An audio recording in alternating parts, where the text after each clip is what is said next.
Assalamualaikum warahmatullahi wabarakatuh. Karena saya petani kampung, bukan spesialis tanaman tertentu, jadi beberapa komoditas saya coba garap meskipun semuanya masih dalam taraf belajar. Salah satu keisengan saya adalah memanfaatkan limbah di tempat jualan jus. Di sana ada limbah biji, salah satunya biji alpukat, ada juga biji mangga. Tapi hari ini saya akan mencoba membahas tentang bagaimana memanfaatkan limbah biji alpukat yang seringkali dibuang dan tidak punya nilai rupiah menjadi tanaman baru atau seedling yang nantinya akan digunakan untuk rootstock atau batang bawah dalam menyambung bibit alpukat, disambung dengan varietas-varietas yang bagus, yang produktif dan memiliki nilai jual yang tinggi. Jadi itu semua berawal dari limbah-limbah yang saya ambil dari tukang jus. Sehari saya bisa mengumpulkan sekitar 90 sampai 130. Katakanlah rata-rata sekitar 100. Dan itu hanya membutuhkan biaya angkut tukang ojek, bahkan kadang-kadang saya lakukan sendiri, saya ambil sendiri jadi gratis. Tapi katakanlah itu diambil dengan tukang ojek, dibayar 15.000 dari tukang jus ke rumah. Berarti kalau itu dapat rata-rata 100, berarti Rp150 satu batang ini. Satu batang ini nilainya Rp150. Manakala kemudian itu kita tanam dalam polybag seperti ini, konkretnya kira-kira seperti ini. Saya ambil dua contoh lah. Saya ambil dua contoh, ditanam, dan saya punya ribuan biji seperti ini. Dan di blok ini saya sengaja memisahkan karena saat itu ada sekitar 130-an biji alpukat yang diperoleh dalam satu hari. Saya ingin mengukur seberapa banyak persentase keberhasilan dari biji yang kita peroleh, kemudian direndam dalam CPT setelah dibersihkan seperti ini. Jadi langkah pertama adalah dibersihkan kulit aringnya sehingga semua bijinya nampak bersih seperti ini. Meskipun ada 1-2 yang lengket susah dibersihkan, biarkan aja apa adanya. Nah, kemudian biji yang sudah kita kupas kulit aringnya ini kita rendam dalam CPT. CPT-nya bisa dilihat di link di KCS, pembuatan CPT alaminya, selama 24 jam. Setelah 24 jam kita masukkan dalam polybag, atau dulu saya sebelumnya karena belum yakin tingkat keberhasilannya, saya punya bak semai atau tanah blok semai. Disemailah di situ 100, 200, 500 disemai dalam satu bak. Kemudian nanti yang tumbuh menunjukkan ada tanda-tanda kehidupan seperti ini, itu nanti kita pindahkan ke polybag. Tapi sekarang karena saya sudah pede, tingkat keberhasilannya sudah di atas 70%, saya balik metodenya. Semua biji yang sudah kita bersihkan, kita rendam dalam CPT, kita masukkan dalam polybag, dan kemudian kita siram dalam periodik yang terjaga, sehingga kalau menurut teori beberapa teman-teman praktisi bilang dalam waktu 2 bulan akan tumbuh sebagai tanaman baru. Dan tingkat keberhasilannya konon 30-40%. Namun ternyata setelah kita praktekkan, biji yang kita bersihkan dan kita rendam dalam CPT ini, dari 130-an biji yang saya tanam tanggal 1 Agustus. Jadi semua biji ini percobaan sengaja saya tanam ke dalam polybag ini tanggal 1 Agustus. Kemudian hari ini tanggal 2 September, jadi 1 bulan lebih 1 hari, kita coba evaluasi berapa banyak yang sudah tumbuh. Ternyata dalam waktu 31 hari itu 85 sudah tumbuh dengan ketinggian yang beragam, mulai dari yang tingginya hanya 3 cm sampai yang tingginya sudah lebih dari 20 cm seperti ini. Namun kabar baiknya adalah ternyata 85 sudah tumbuh terlihat tumbuh. Itu artinya kalau 85 dari sekitar 130-an, sekitar 70%-an. Sehingga terbukti efektif bahwa penggunaan CPT meningkatkan tingkat keberhasilan dari sebelumnya. Dugaan awal, pengalaman teman-teman konon hanya 30-40% kalau bijinya biji asalan.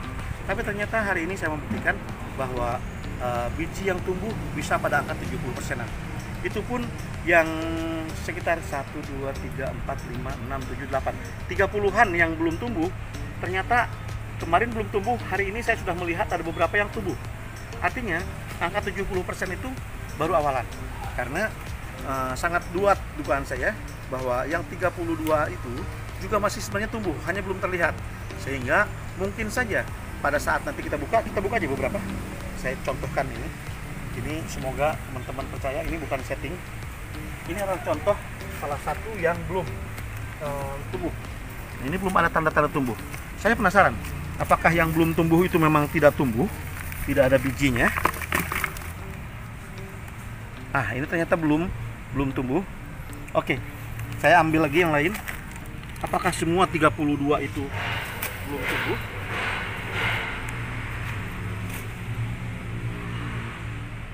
Dari kelompok yang belum tumbuh ini, ternyata ada yang sudah tumbuh, ada yang kita lihat aja. Kita sampling 3 lah, dari 30 3 itu apakah memang benar-benar belum tumbuh, 1 belum tumbuh. Yang ini kita coba. Ah, ternyata memang ini busuk. Ini mungkin yang belum tumbuh dan memang tidak akan tumbuh sepertinya karena dia busuk. Nah, hasilnya seperti ini. Kita coba lihat lagi yang lain. Dari 30 yang belum tumbuh. Nah, ternyata ini masih tumbuh. Hanya belum muncul tunas. Dia sudah ada tanda-tanda tumbuh akarnya, hanya belum memunculkan tunas.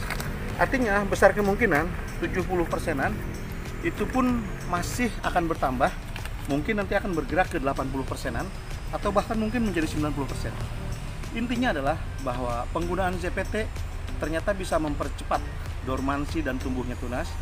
Dari yang sebelumnya dilaporkan oleh teman-teman di kisaran normalnya itu 6-8 minggu, ternyata dalam 4 minggu lebih beberapa hari, artinya 1 bulan, tunasnya sudah tumbuh signifikan, itu 70%. Dan sebagian juga hari ini saya lihat, kemarin belum muncul, hari ini sudah mulai muncul tunasnya. Nah, ini misalnya ternyata sudah tumbuh. Jadi tidak semua yang 30 itu kemudian tidak tumbuh. Dalam 1 hari dia sudah mulai tumbuh. Ini kenapa kesalahannya? Karena memang saya masih menggunakan metode semua bijinya terpendam. Padahal menurut teman-teman yang lain seharusnya sebagian bijinya muncul ke permukaan. Tapi repotnya kalau menggunakan metode muncul ke permukaan harus ditutupin dalam periode awal. Kalau seperti ini tutup tapi tipis. Nah, ketika tumbuh langsung kelihatan ada tunas. Jadi pengalaman ini semoga bermanfaat untuk teman-teman, bahwa penggunaan ZPT untuk merendam biji alpukat yang kita peroleh secara asalan dari pedagang jus, kemudian kita bersihkan kulit arinya, kita rendam dalam ZPT selama 24 jam, ternyata bisa menghasilkan tingkat keberhasilan tumbuh tunas pada angka minimal 70%. Dengan kecepatan pertumbuhan tunas 1 bulan sudah tumbuh lumayan bagus pada ketinggian 3 sampai dengan 20 cm. Bahkan beberapa, ini saya yakini sebagai pengaruh dari ZPT, beberapa memunculkan tunas yang lebih dari 1. Ini misalnya tunasnya lebih dari 1. Ini pun tunasnya lebih dari 1. Nah, teman-teman bisa melihat bahwa inilah salah satu efek ZPT, karena dia merangsang pembelahan sel sehingga lazimnya hanya 1 tanaman dari 1 biji. Dengan ZPT bisa muncul lebih dari 1 individu tanaman baru. Yang ini juga 2. Seperti ini. Semoga ini memberi inspirasi buat teman-teman yang sedang merintis pembibitan alpukat, karena betapa biji yang nilainya hanya 150 karena biaya, bukan karena beli. Kalaupun beli, banyak yang menjual pada angka 300-an per biji, tapi ketika sudah menjadi seedling, angkanya naik menjadi 2.000 sampai 5.000 per tanaman. Namun ketika itu sudah disambung seperti ini misalnya, ini adalah proses penyambungan. Saya lebih suka menyambung dini pada tumbuhan yang sangat pendek. Kenapa? Kalau yang ini targetnya adalah untuk tabulam pot, sehingga targetnya adalah tanaman pendek yang kemudian berbuah lebat di usia yang masih relatif muda, 2-3 tahun, maksimal 4 tahun. Dan ini contoh yang sudah berhasil. Kalau sudah berhasil seperti ini, ketika dia disambung sudah berhasil seperti ini, maka nilainya sudah berubah menjadi 15.000 sampai bahkan 30 ribuan. Besar sedikit nanti sudah jadi, dia naik lagi, bisa 50 sampai 100 ribuan. Kalau mau lebih panjang lagi, tanam sampai setahun, harganya sudah berubah menjadi 100.000, bahkan ada yang menjualnya pada angka 500.000. Semoga ini memberi inspirasi dan semangat untuk teman-teman pemuda dan generasi milenial bahwa dari limbah pun kita bisa mencari berkah. Dari limbah kita bisa mendapatkan rupiah. Iskandar dari Rangkas Bitung Banten bersama tim PPL dari Lebak dalam channel DKCS mencoba untuk berbagi, semoga ini menginspirasi. Wabillahi taufiq wal hidayah. Wassalamualaikum warahmatullahi wabarakatuh.